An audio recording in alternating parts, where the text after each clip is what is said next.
Most people think eye color is just aesthetics, something you inherit, something that just is. But the truth is far stranger, because your eye color is not simply a color. It's a biological history book, a survival manual, a glitch, a warning, and sometimes a trick.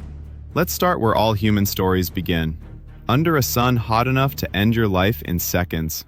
Brown eyes, the original human shield.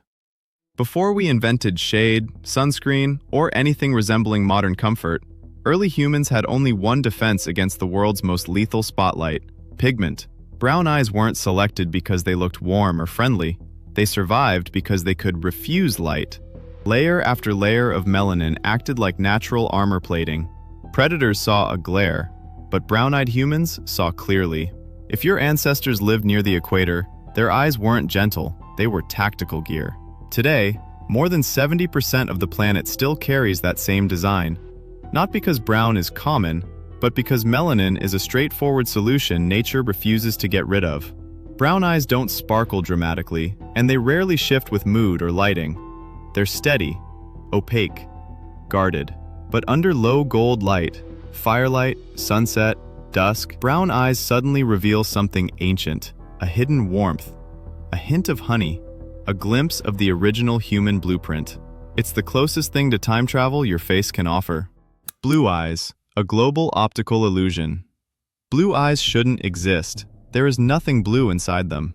What you're seeing is scattered light, the same physical trick that colors the sky. Light goes in, gets scrambled, and exits looking icy. But here's the part that rewrites human history. Every blue-eyed person alive is connected to a single mutation that appeared only 6,000 to 10,000 years ago. One ancestor, one genetic flicker, millions of descendants. Blue eyes didn't spread because they improved survival. They spread because they stood out. Humans noticed them, desired them, chose them.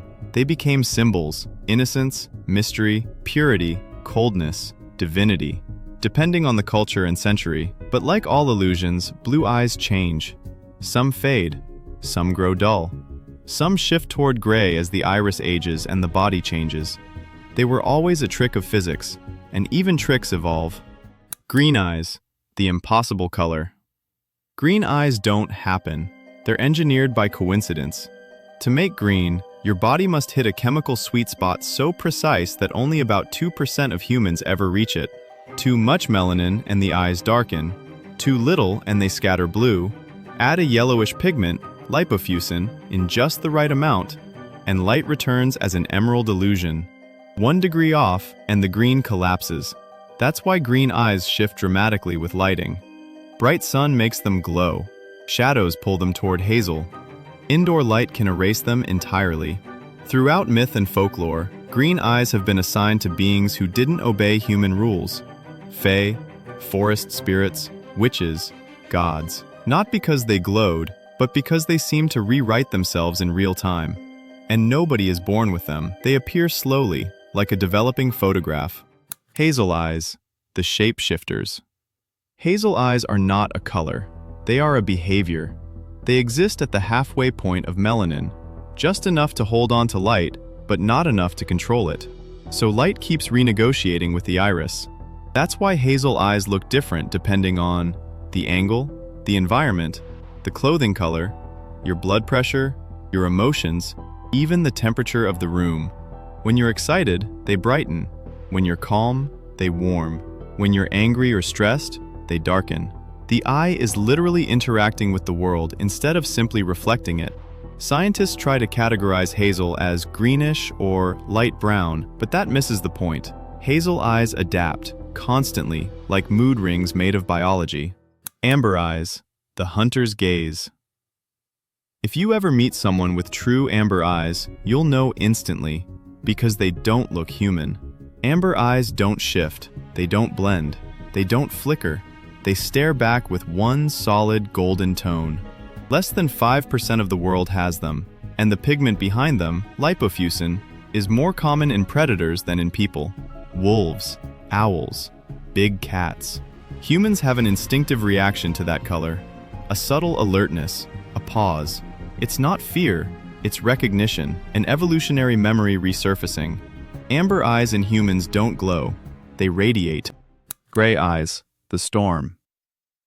Gray eyes are rare not because of pigment, but because of the lack of pigment. They have even less melanin than blue eyes, but instead of scattering light into bright colors, they dissolve it, stripping it of warmth. The eyes appear colder, older, heavier. People describe gray eyes as unreadable, but that's not entirely accurate. It's not emotion that hides, it's the light. Nothing bounces back strongly enough to reveal anything. Mythology gave gray eyes to ancient beings, storm gods, winter queens, prophets. Not because of their color, but because they felt like gaze that sees farther than you do. Red and violet eyes, when pigment disappears.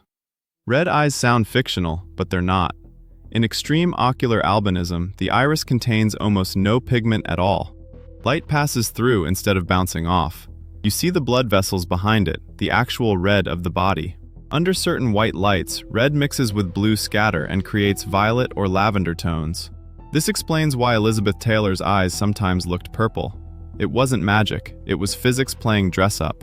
These colors are extremely rare and often come with visual challenges, light sensitivity, reduced clarity. But visually, they are among the rarest phenomena on a human face. Black eyes, the void.